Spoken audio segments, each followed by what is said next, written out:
Tuelekee kaunti namba 32 ambapo maafisa wa usalama katika eneo la Molo na Kuresoi, kaunti ya Nakuru, wakamata washukiwa wawili wanaoaminika kuuza mbolea ghushi.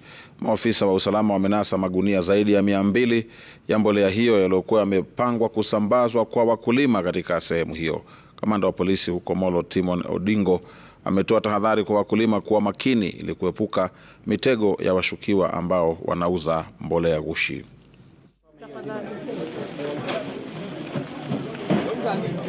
Sokoton and Keringet, where we found there were stores and we found counterfeit fertilizers which have been stored there in Kuresoi North.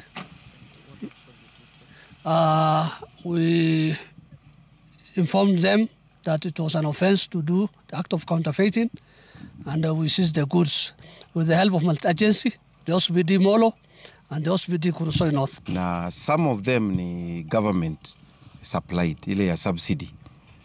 Unakuta most of these bags, some of them ni ya subsidy na zingine ni hizo ya yara yenye wamesa pack.